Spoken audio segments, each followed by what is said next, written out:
Hello, si Janet Capillo, 32 years old. Lubong Mindoro. Lumabas ako dito sa Manila dahil nagpagamot ako sa amin sa Mindoro na nagkaroon ako ng sakit na sabi, tumor and cancer daw. Nalaman ko dito sa Manila, sa PGH na yung sakit ko na cancer is stage 4 na daw, sabi ng doktor. Sabi niya, tatanggalin na daw niya yung aking mata, yung cheekbone, in yung aking alang-alang. Pero hindi ako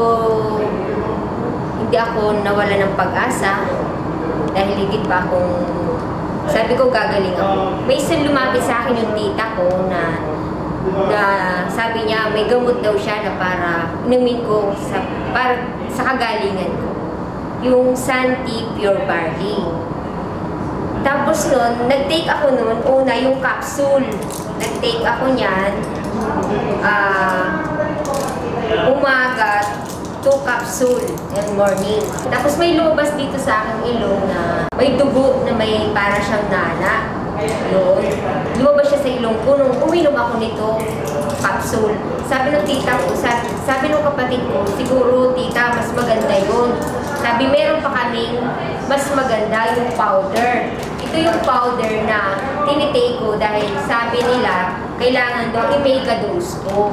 Dahil ngayon sakit ko, cancer stage 4. Tapos nung tinake ko siya, morning and evening ko siya tinitake. Tapos tuloy-tuloy lang yung inom ko, umaga, hapon.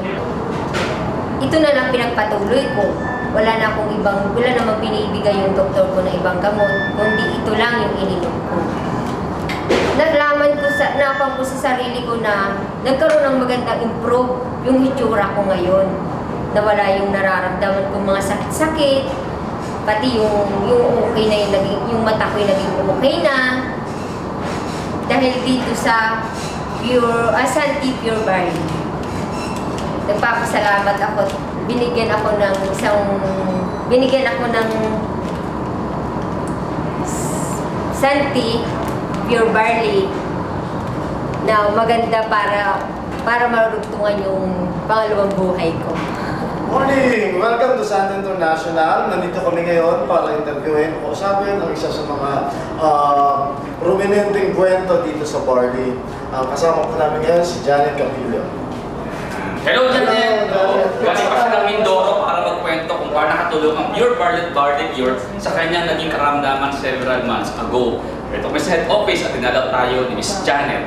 Ayan. Kamusta, Miss Janet? Okay naman po. At okay na yung pakiramdam ko. Naging maayos na yung mukha ko, pati yung mata ko. Yung Pure Barley ko talaga napakaganda sa kalusugan.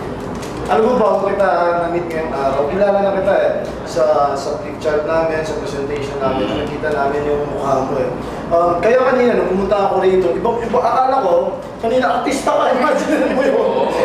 Siguro, Ben, mas maganda, patanggal natin yung kanyang eyelash para mas makita yung pruweba. Kasi alam niyo lagi yung nagkakatuwa at pag yung picture niya doon, mapinagamas na namin. Sabi, para daw yung si Margarito nasuntok ni Manny Pacquiao. Talagang malaki yung bukol dito, luwa yung mata. Imagine, yung natutulong ng kawalan ng resources, na nagiging creative tayo para makawalan solusyon. Kung mayaman to, tinatanggal ang mata nito. Buti na lang, Janet. Meron tayong Santi Barley Pure at Pure Barley. Diba? So ngayon, kamusta ka na? Okay naman po, malakas na. Hindi na nakakaramdam na sakit dito sa aking mga sinabi ng doktor ko na cancer daw po, na stage 4 daw po. Wala nung uminom ako ng Santi Pure Barley. Paano ba ito